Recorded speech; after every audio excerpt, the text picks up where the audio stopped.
मित्रों, आज के वीडियो में दो जानकारी मिलेगी। पहला, भगवान महात्मा बुद्ध का अनमोल विचार हम जानेंगे। उसके बाद जानेंगे स्वास्थ्य से संबंधित बहुत ही महत्वपूर्ण जानकारी। एक दिन गौतम बुद्ध अपने शिष्यों के साथ भ्रमण कर रहे थे। तभी एक शिष्य ने पूछा, सच्ची मेहनत की क्या परिभाषा है? क्या आप मेरी इस जिज्ञासा का समाधान करेंगे? अवश्य। तुम यह कथा सुनो, इस कथा से जान जाओगे सच्ची मेहनत की परिभाषा। इससे स्वयं मेहनत की परिभाषा जान जाओगे। कहते हुए बुद्ध ने एक कथा प्रारंभ की।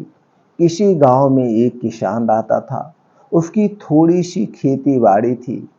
उससे उसे जो कुछ मिल जाता उसी से वह अपनी गृहस्थी को गुजर बसर कर लेता था। कभी किसी के आगे हाथ नहीं फैलाता था। संयोग से उस किसान का एक बैल मर गया। बेचारा बड़ी परेशानी में पड़ गया। खेत को बोना जरूरी था, पर बोए कैसे बोए? बैल तो एक ही रह गया था। उसने बहुत सोचने के पश्चात एक फैसला लिया। हल के जुए में एक ओर बैल जोता और दूसरी ओर अपनी स्त्री को, और फिर काम करने लगा।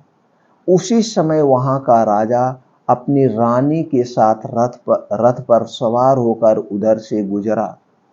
अचानक उसकी निगाह हल पर गई, उसके किसान पर गई, जिसके जुए में एक और बैल और दूसरी ओर स्त्री थी।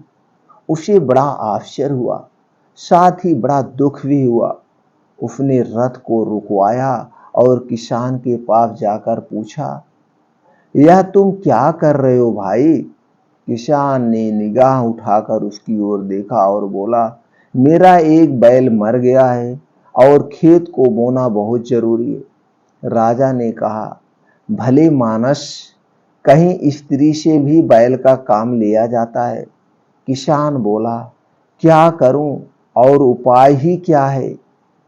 उपाय? राजा ने कहा, तुम मेरा एक बैल ले लो, जाओ जाओ मेरे घर से एक बैल लाओ। किसान बोला, मेरे पास इतना समय नहीं है। इतना कहकर उसने अपने बैल को आगे बढ़ा दिया। राजा ने कहा, सुनो भाई, तुम अपनी स्त्री को बैल लाने के लिए भेज दो।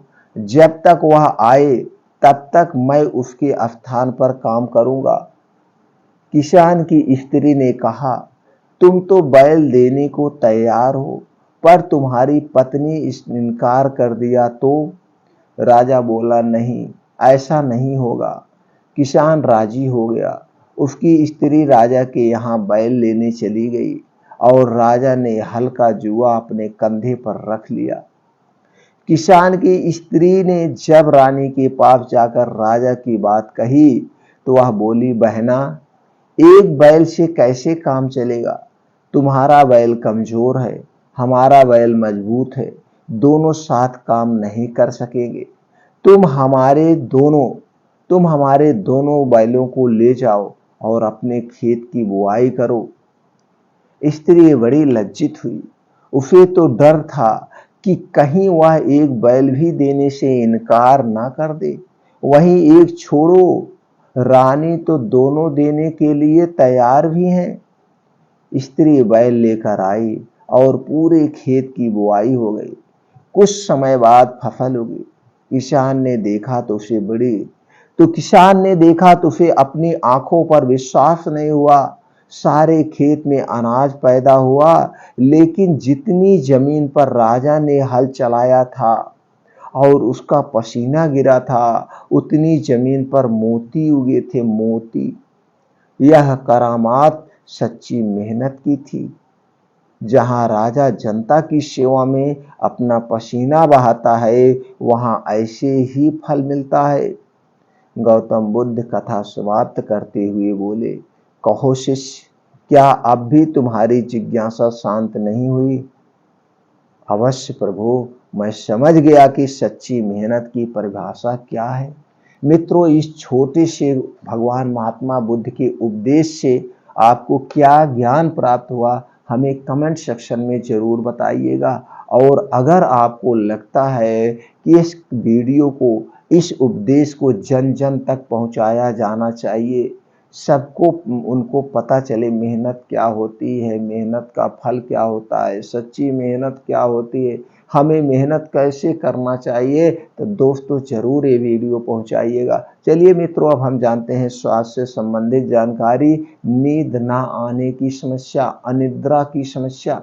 जैसे कि आज आप चले जाइए कहीं भी किसी हॉस्पिटल में, या आप अपने आस-पास देख रहे हैं, बहुत सारे लोग ये कहते आपको नज़र आएँगे, मुझे नींद नहीं आती है। नींद ना आने का एक कारण नहीं है दोस्तों, नींद ना आने का बहुत सारा कारण है, बहुत सारा कारण। अनिद्रा एक मानसिक बीमारी के कारण होती है। बहुत अधिक थकान, गलत ढंग से खाने-पीने से, कब्ज़ रहने से, मानसिक तनाव और चिंता रहने से, शरीर में किसी भी भाग के रोगग्रस्त हो जाने या बीमारी होती है। अत्यधिक धूम्रपान और मदिरा पान करने से भी यह बीमारी होती है। एक कारण नहीं, आपने देखा बहुत सारे कारण, लेकिन इनमें से जो सबसे बड़ा प्रमुख कारण है, वह आज हम चिंताओं से घिरे हुए। अगर आज हमारे पास 10,000 रुपए है तो हम ये सोचते कब मेरे पास 20,000 रुपए। आज मेरे पास एक घर है तो हम सोचते कब हमारे पास बंगला हो जाए। हम एक पुश्त के बारे में नहीं, हम सातों पुश्त के बारे में सोच विचार में लगे रहते हैं, जिसकी वजह से कहीं न कहीं हम गलतियाँ भी कर जाते हैं, जैसे कि लूट, घसोट, ये दोस्तों जो है घूसखोरी, ये सारी परेशानी हम कर जाते हैं। तो दोस्तों इसके लिए आप चिंता मुक्त जीवन जीना होगा, चिंताओं से दूर रहना होगा, एक समस्या ये है। और दूसरा है, आज का जो सबसे बड़ा प्रमुख कारण है, आपका खाने और पीने का तालमेल नहीं है। पानी और अन्न का तालमेल नहीं बैठ पा रहा है, यानी कि हमारी लाइफ स्टाइल, हमारी दिनचर्या। तो दोस्तों आप अपनी लाइफ स्टाइल और दिनचर्या को चेंज करना होगा, खाना खाने के नियमों का पालन करना होगा, पानी पीने के नियमों का पालन करना होगा, और अपने डेली रूटीन में योगा, मेडिटेशन, प्राणायाम को शामिल करना होगा। ये सबसे बड़ा कारण है।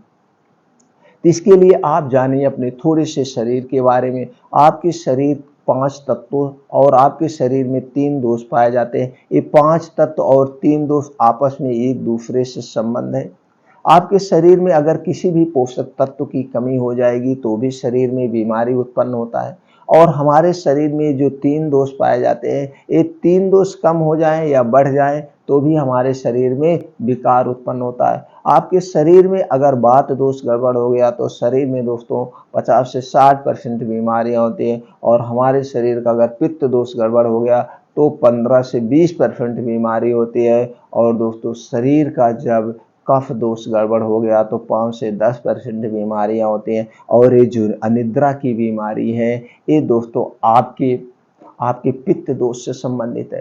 तो ये पित्त दोष आपके शरीर में कब से कब तक रहता है? दोस्तों ये पित्त दोष जब हम युवा अवस्था में होते हैं, यानी 15 साल से 60 साल के जब बीच में हम होते हैं, तो हमारे शरीर में पित्त प्रवृत्ति सबसे ज़्यादा होती है। ये पित्त प्रवृत्ति क्यों ज़्यादा होती है, ये भी क्वेश्चन उठता है। पित्त प्रवृत्ति इसलिए ज़्यादा होती है क्योंकि उस समय पित्त ज़्यादा बनना चाहिए, एसिड ज़्यादा बनना चाहिए। यह एक प्रकार की एंजाइम है, एक प्रकार का रस है जो हमारे खाने को पचाता है। और इसी उम्र में दोस्तों हम बाहर की चीज़ें खूब खाते हैं, खूब ज़्यादा खाने का प्रयास करते हैं, हमारा शरीर ग्रो करता है, या हम परिवार के बंधन में बंध जाते हैं, जिसकी वजह से पार्टी अटेंड करता तमाम तरह के। और इसी समय हमें पैसा भी कमाना होता है घर से बाहर, हम इसी समय चिंताओं से ग्रसित रहते हैं। यानी 15 से 60 साल का जो 20 का समय है, ये तमाम बीमारियों का कारण भी हो सकता है। और उसके पीछे का रीज़न है, हमें इसी उम्र में सब कुछ हासिल भी करना होता है। तो इस समय प्रकृति की देन है, हमारे शरीर में पित्त ज़्यादा बनता है। अब हमें यहीं पे थोड़ा-सा कंट्रोल करना होगा कि हम ऐसी कौन-सी चीज़ें हैं जिसे अवॉइड करें, जिसे ना खाएँ। कौन-सी चीज़ें हैं जो पित्त को बढ़ाती है, तो चीज़ें आपको अपने खाने से हटा देना होगा। सबसे पहले एक काम करना होगा, दूसरा काम ये करना होगा। पहले ही जान लेते हैं कौन-सी चीज़ें हैं जो पित्त को बढ़ाती हैं। चीनी से बनी हुई कोई चीज़ मत खाइए। जंक फूड, फास्ट फूड जितने भी बाहर कहीं से आप मत खाइए, क्योंकि दोस्तों इसमें कुछ ऐसे प्रिवेंटिव डाले जाते हैं, ऐसे कुछ आर्टिफिशियल कलर डाला जाता है, ऐसे कुछ बेस डाले जाते हैं और ऐसी चीज़ों से प्रोसीजर से बनाया जाता है जो सारी चीज़ें एसिडिक होती हैं, यानी एसिडिटी को बढ़ाती हैं। तो ये सारी चीज़ें जब शरीर में एसिडिटी की मात्रा बढ़ेगी तो दोस्तों गैस, अपच, कब्ज, तरह तरह की बीमारियां होंगी। मैदा से बनी हुई कोई चीज़ मत खाइए। डिब्बा बंद, पैकेट बंद सामान हमें नहीं लेना है। रिफाइन किया हुआ तेल और डालडा का प्रयोग नहीं करना है। सफ़ेद नमक के स्थान पर आप सेंधा नमक या ब्लैक नमक का प्रयोग आप करिए। ठंडा पेय पदार्थ हमें नहीं लेना है। जितना भी ठंडा पेय पदार्थ है, धूम्रपान है, अल्कोहल है, फ्रिज में रखा हुआ कोई भी सामान हमें जब यूज करते हैं तो दोस्तों हमारे शरीर की एसिडिटी बढ़ जाती है, पित्त और बढ़ जाता है।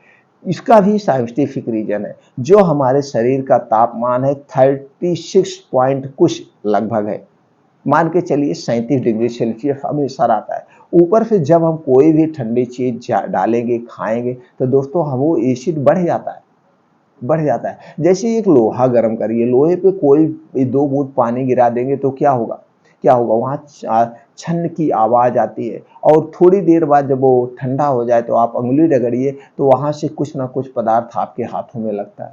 उसी तरह से हमारा पाचन तंत्र है, वहाँ पे जब ठंडा पानी जाता है तो वहाँ पे भी छन्न की आवाज़ आती है, लेकिन आप उसे सुन नहीं पा रहे हैं, वही जो आगे चल के बीमारी का कारण है। तो इतनी चीज़ें आपको अपनी ज़िंदगी से हटा देना। अब हमें खाना क्या है? हमें हमेशा हरी साग सब्जियाँ खूब खाइए, तरह तरह की मिक्स वेजिटेबल सब्जियाँ खाइए, फल खाइए, मिक्स अंकुरित करके अनाज खाइए, ओट्स खाइए, दलिया खाइए, मल्टीग्रेन आटे का प्रयोग करिए, मिक्स दालों का प्रयोग करिए, ड्राई फ्रूट्स आप अपने बजट के हिसाब से शामिल कर सकते हैं। आप समझ गए यही खाना। आपका खाना सात्विक होना चाहिए, सात्विक खाना हमारा खाना होना चाहिए और हमें खाना खाते समय कभी पानी नहीं पीना चाहिए। खाना खाते समय पानी पीना विष के समान है, ऐसा आयुर्वेद में वर्णन किया गया। सिर्फ खाना खाते समय ना पानी पीकर आप देखिए आपके शरीर की 100% बीमारी ठीक हो जाए। खाना खाने के 1 घंटे पहले पी सकते हैं, खाना खाने के 2 घंटे के बाद आप पानी पीजिए, 1.5 से 2 घंटे तक। क्योंकि जो आपके शरीर में जठराग्नि अग्नि है, जो एसिड बनती है, ये एसिड खाने के 1.5 से 2 घंटे तक बनती है। अब 1.5 से 2 घंटे तक ये खाना आपका पच जाता है, तभी जो रस बन जाता है। अब इस रस से क्या है, सारे पोषक तत्व निकलते। अब जब खाना रस बन गया, इस समय आपको पानी की जरूरत है, अब आप पानी पी सकते हैं, तो अमृत के समान है। दूसरा, जब भी खाना खाएं, एक निवाला को 32 बार चबा के खाएं, क्योंकि आपके शरीर में दो चक्कियां हैं जो खाने को पचाती हैं। पहली चक्की आपका मुंह है जहां पे 80% खाना पचता है और दूसरी चक्की आपका पाचन तंत्र है जहां पे 20% खाना पचता है। इसलिए जब भी पहले निवाला खाएं उसे 32 बार चबाएं। जब 32 बार चबाएंगे तो देखेंगे वो खाना एकदम पानी बन जाएगा, तो पानी की ज़रूरत ही नहीं पड़ेगी। लफलफा, चिकना, और जितने देर चबाते हैं दोस्तों उतने मुंह से लार निकलती, स्लाइवा जो अल्काइन होती है, ये आपके पाचन तंत्र में जाती है, यही खाने को पचाती है। इसलिए ध्यान दीजिए, खाना हमेशा 32 बार चबा के खाइए और प्रयास करिए रात का खाना छोड़ दीजिए। रात के खाने से जब आप जम के खाने, वो खाना पचता नहीं, 1.5-2 घंटे बाद आप सो जाते हैं और रात में हमारा पाचन तंत्र स्लो मुद्रा में हो जाता है, तो खाना पचता नहीं। जब खाना पचेगा नहीं तो अंदर पेट में गैस, एसिडिटी बनेगी, तो आपको नींद नहीं आएगी। स्वाभाविक सी बात है, नींद नहीं। अगर ऐसा नहीं कर पा रहे हैं तो दोस्तों रात का खाना प्रयास करिए आप 8 बजे तक खा लीजिए, 8 बजे तक। और कितना खाना है? 1 रोटी 2 रोटी, वो छोटी वाली रोटी और थोड़ी सी सब्जी या साग, जो भी एक चीज उसके साथ ले सकते हैं। 8 बजे तक खाइए। 8 बजे खाने के बाद आप उसी मुद्रा में आधे घंटे बैठे रहिए। आधे घंटे बैठने के बाद 1000 कदम आपको टहलना है। 1000 कदम टहलने के बाद तो जो कुछ खाए हैं वो पच जाएगा। ये नहीं कि रात 8 बजे खाएं, तो 10 बजे तक आप सोने का प्रयास करिए। और कुछ चीजें हैं जो आपको हटा देना है, जैसे सोने के पूर्व आप अपने जितने भी डिजिटल उपकरण हैं, जैसे लैपटॉप, मोबाइल, डेस्कटॉप, ये सब चीज़ें सोने के 2 घंटे पहले से इससे दूरी बना लीजिए। ये नहीं कहा जहाँ पे आप सोते हैं उस कमरे में सारी चीज़ें नहीं होना चाहिए। ये सारी चीज़ें नहीं होना चाहिए। और जब आप रात में सोएँगे तो दोस्तों रात के लाइट को ऑफ करके सोना है, तभी बढ़िया से नींद आती है। लाइट को ऑफ कर देंगे। और दोस्तों अगर आपका दिन भर में आप दुकान किए हैं, कोई बिज़नेस कर रहे हैं या आपके यार दोस्त किसी से पास पड़ोस से कोई झगड़ा हो गया हो, तो वो आप प्रयास करिएगा शाम तक वो सारे झगड़े निपटा दीजिएगा। आप ही गलती मान लीजिएगा, आप ही सुलह कर लीजिएगा। ऐसे कोई मन में विचार नहीं होने चाहिए, नहीं तो ये आपका सबकॉन्शियस माइंड उसी पे हमेशा दौड़ता रहेगा, उसी तरह-तरह के आपको विचार देते रहेगा कि आप ये करिए, वो करिए, कल इनसे ऐसे निपटिए, तरह-तरह की बातें आपके दिमाग में आती रहेंगी। इसलिए प्रयास करिएगा सारे झगड़े आप शाम तक निपटा दीजिए, ऐसे कोई आपके मन में विचार नहीं होना चाहिए, मन एकदम साफ करने का प्रयास करिए। इतना उपाय अगर आप कर रहे हैं तो ऐसे भी अब कुछ उपाय आपको और करना है जो नींद लाने के लिए सबसे बेस्ट है बिना दवा के। दोस्तों आपको जो है रात में जब आप ऑफिस से आइए, शॉप से आइए, कहीं से आइए, आप एक स्टूडेंट है, आप स्कूल से आइए, तो रात में सोते समय जब आप खाना खाने जाइए तो दोस्तों हाथ मुंह पैर बढ़िया से आप अच्छे से धुलाई कर दीजिए, धुल लीजिएगा। अगर ठंडी का सीजन है तो गुनगुना पानी से धुलिए, गर्मी का सीजन है तो नॉर्मल पानी से आप धुल लीजिए। बिस्तरा पे जाने के पहले पूरा बढ़िया से पोंछ लीजिए, हाथ पैर पोंछ लीजिए। अब थोड़ा-सा अगर ठंडी का सीजन है, सरसों का तेल आपका घर का, किसी कंपनी का नहीं, कंपनी वाले भी लिखते हैं शुद्ध है, लेकिन विश्वास मत करिएगा, घर का तेल लेना है, नहीं तो उसके नुकसान होगी, कोई फ़ायदा नहीं। घर का सरसों का तेल लीजिए, अगर ठंडी का सीजन है हल्का सा उसे गुनगुना कर लीजिए, हल्का-सा, उसका मतलब नॉर्मल टेम्परेचर हो जाए ना वैसे ले लीजिए, कोई ज़रूरत नहीं है। तब आप जब लेटने जाइए तो आपके शरीर के नाभि है, नाभि में तेल लगा लीजिए। ये आपकी जो नाभ है ना, नाभ के पीछे एक पेकोटी ग्रंथि पाई जाती है और इसी पेकोटी ग्रंथि से शरीर की सारी नसें जुड़ी हुई है। इसलिए ये पेकोटी ग्रंथ शरीर की सबसे शक्तिशाली नसें हैं। तो आपको इस नाभि में तेल लगाना है। नाभि में तेल लगाने के बहुत सारे फायदे हैं। आपके चेहरे पर हमेशा चमक बनी रहेगी। अगर आपके ओंठ फट रहे हैं, ओंठों का फटना एकदम बंद हो जाएगा और इतनी बढ़िया से नींद आएगी। आपका पाचन तंत्र स्ट्रांग होगा, आपके शरीर में कहीं पे भी कोई दर्द है धीरे-धीरे वो दर्द बंद हो जाएगी। गठिया बाई बताश में भी फ़ायदा करता है। बहुत सारे इसके फ़ायदे हैं और नींद की समस्या तो ख़त्म हो जाएगी। अगर आप नींद का टैबलेट ले रहे हैं तो नींद का टैबलेट आज के बाद आपको नहीं लेना हो। तो आपको नाभि में तेल लगाना, आपको इसी तरह से पैर के तालू में तेल लगाना है। पैर के तालू में 5-5 मिनट दोनों तालू में तेल लगा के ऐसे मलिएगा। जैसे मलना शुरू करेंगे आप देखेंगे नींद आ जाएगी। इसे आप अपने हाथ से लगा सकते हैं, नहीं तो आपकी पत्नी है, अपने पत्नी से लगवा सकते हैं, अपने बच्चों से लगवा सकते हैं। 2 मिनट में आप सोएँगे। 1 भी मिनट, दवा में तो आपको आधे घंटे लग जाएगा, लेकिन जैसे तेल लगाना शुरू हो गया 2 मिनट भी नहीं लगेगा, आपको बढ़िया से नींद आ जाएगी। बस आप ध्यान से सोना शुरू कर दीजिएगा, उधर कोई तेल लगा रहा है आप उतनी देर में सो जाए। और तीसरा स्थान है आपके सर में तेल लगाना। ये 3 जगह को आपको तेल लगाना है, एकदम नींद वाली समस्या खत्म हो जाएगी। एक उपाय और करना है आपको दोस्तों, ये सारी चीजें आपके स्वास्थ्य के लिए हैं, स्वास्थ्य की देखभाल के लिए हैं। एक चीज आपको और करना है, अगर आपको देसी घी कहीं मिल जाए, ये दोस्तों ये कंपनी वाले नहीं सब लिखे रहते मैं देसी घी दे रहा हूँ, कोई मतलब नहीं है, इसके साइड इफेक्ट ही होंगे, फायदे नहीं होंगे। अगर आपको कहीं देसी घी मिल जाए, गाय का, शुद्ध गाय का देसी घी, अगर उसमें से काली गाय का मिल गया तो अमृत के समान है, तो आप ले लीजिए। 100 ग्राम देसी घी ले लेंगे, 1 साल चल जाएगा। तो आपको करना क्या है, दोनों नाक में एक एक बूंद रात में सोते समय डालना है। ये इतना इसके फायदे हैं दोस्तों, हम गिना नहीं सकते। एक एक बूंद दोनों नाक में ये तेल डालना है। तो इसके फायदे क्या है, अगर आपके कान में दोस्तों, कान के पर्दे में छेद है तो बिना दवा के, बिना ऑपरेशन के ठीक हो जाएगा। और नींद की जो बीमारी है, मानसिक कोई बीमारी है, याददाश्त भूलने की बीमारी है जिसे हम अल्जाइमर कहते हैं, ये भी बीमारी है, या आपको पागलपन की बीमारी है, कोई भी किसी को भी कोई बीमारी है, तो दोस्तों ये उपाय जरूर उन तक पहुंचा दीजिए। ये बहुत ही अच्छा, बहुत ही कारगर और दुनिया की सबसे अच्छी दवा है, कोई साइड इफेक्ट नहीं है। तो दोनों नाक में एक एक बूंद देसी शुद्ध गाय का घी आप डालिए, आपकी नींद की सारी समस्या खत्म हो जाएगी, सारी समस्या। तो दोस्तों आप समझ गए, नाभि में, पैर के तालू में, सिर में शुद्ध सरसों का तेल और नाक में शुद्ध देसी गाय का घी एक एक बूंद डालने से नींद का टैबलेट आज के बाद आपका बंद हो जाएगा। कुछ दिन आप करिए। तो दोस्तों ये प्रक्रिया आप खुद अपनाइए और आज हमारा पूरा देश 70% लोग नींद की समस्या से परेशान है, तो वीडियो उन तक पहुंचा दीजिए। सब लोग घर पर रहकर अपना उपचार खुद करें बिना साइड इफेक्ट के, उनके भी पैसे बचे, उससे हमें आपको बहुत आशीर्वाद मिलेगा। दोस्तों आप कभी देखिए किसी की सहायता करके तो देखिए कितना आनंद मिलता है, बड़ी खुशी मिलती है। तो सबकी सहायता करिए, आपको खुद खुशियाँ मिलेगी। अब दोस्तों कुछ उपाय जान लेते हैं, जैसे कि अगर आपको पहले से गैस एसिडिटी बन रही है, तो आप करिए। गैस एसिडिटी बन रही है तो उसके लिए कुछ उपचार है, वो कर लिया करिए। आपको अगर गैस कब्ज हो तो दोस्तों उसको सबसे पहले दूर करिएगा। लेकिन जो शाम को खाना हम बताएं ये आप नियम अपना लेंगे तो गैस एसिडिटी वैसे खत्म हो जाएगी। तो दोस्तों नींद लाने के लिए एक उपचार है, त्रिफला चूर्ण का नाम आप सुने होंगे। आप मार्केट से ले लीजिएगा और शहद या हनी ले लीजिएगा। किसी अच्छे शहद हनी चाहिए, किसी कंपनी का नहीं। कहीं पे आपके अगल बगल फार्म हाउस हो वहां से जाके आप छोटी मधुमक्खी का शहद लाइएगा, हनी।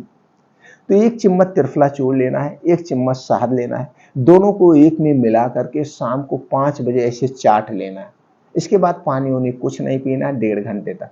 1.5 घंटे का पानी वानी कुछ नहीं पीना है। इससे बहुत ज़बरदस्त फायदा मिलेगा। इससे आपके शरीर की इम्यूनिटी स्ट्रांग हो जाएगी, आपके शरीर की कमजोरी भी दूर हो जाएगी, पाचन तंत्र को इम्प्रूव कर देगा, गठिया बाई बताश को भी दूर कर देगा, बहुत सारे फायदे और फर्स्ट क्लास आपको नींद आएगी। दूसरा उपाय है रात को सोते समय 1 गिलास दूध लेना है। दूध आपके घर का होना चाहिए या किसी दूधिया घर से, लेकिन पैकेट का दूध नहीं लेना है। पैकेट का दूध खाने का कोई मतलब ही नहीं है, वो दोस्तों शुद्ध नहीं होता है। पैकेट का दूध खाने का मतलब अपने आप को बीमारी का निमंत्रण देना, इसलिए पैकेट का दूध आप नहीं लेंगे। तो दूध 1 गिलास लेना है, उसी में अश्वगंधा पाउडर, आपको अश्वगंधा पाउडर मार्केट में मिल जाएगा, ले लीजिएगा। या तो अश्वगंधा कैप्सूल ले लीजिएगा, पाउडर या कैप्सूल में से कोई ले सकते हैं।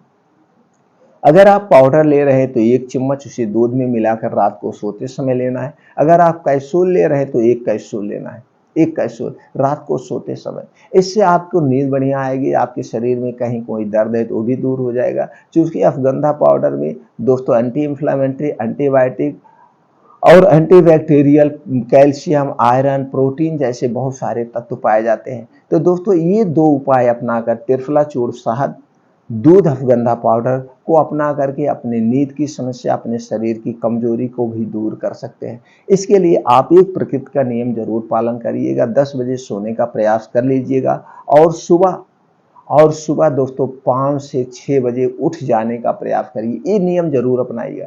5 से 6 बजे उठने के बाद 2 से 3 गिलास गुनगुना पानी पीजिएगा, फ्रेश होइएगा, आप निकल जाइएगा मॉर्निंग वॉक। क्योंकि शरीर का कुछ थकावट देना है, कुछ मेहनत करना है। मॉर्निंग वॉक में आप कितने घंटे का, 2 घंटे का आपका मॉर्निंग वॉक योगी मेडिटेशन होना चाहिए, यानी 5 बजे से 7 बजे। ये 5 बजे से 7 बजे आपको 2 घंटे में क्या क्या करना है, कम से कम 5 से 6 किलोमीटर आप थोड़ा तेज कदमों से चलना है। 5 से 6 किलोमीटर जब आप तेज कदम से चलेंगे तो आपकी हार्ट बीट तेज होगी, और जितना तेज हार्ट बीट होगा उतने शरीर में आपका ब्लड सर्कुलेशन उतने तेज होगा, और जब शरीर में तेज ब्लड सर्कुलेशन होगा तो शरीर में गर्मी पैदा होगी, और गर्मी के माध्यम से, पसीने के माध्यम से आपके शरीर में जो विषैले पदार्थ हैं निकल के बाहर चले जाएंगे। अब मॉर्निंग वॉक हो सके तो नंगे पांव करिए, जहां पे जमीन हो, हरी घास हो। नंगे पांव करने के बहुत सारे बेनिफिट, आपकी आंखों की रोशनी तेज होती है, आपका दिमाग ठंडा रहता है, कई सारे बेनिफिट्स है दोस्तों नंगे पांव के। तो नंगे पांव आप करिए। उसके बाद 2 योगा आप जरूर करिएगा। पहला योगा है अनुलोम विलोम, जिसे हम नाड़ी शोधन कहते हैं, 20 से 25 मिनट डेली करिए। और दूसरा योगा है कपालभाति। कपालभाति अगर आप करते हैं तो पाचन तंत्र से संबंधित जितनी बीमारी हैं वो सारी बीमारियां आपकी दूर हो जाएंगी। तो आपको ये 2 योगा करना, अब वहीं बैठ के ध्यान करना, चिंता मुक्ति का ध्यान, बैठ के अपने आप को वहीं पे ध्यान में बिताइए, सारी बीमारी आपकी दूर हो जाएगी। ये नियम अपना करके आप अनिद्रा की बीमारी से हमेशा हमेशा के लिए छुटकारा पा सकते हैं।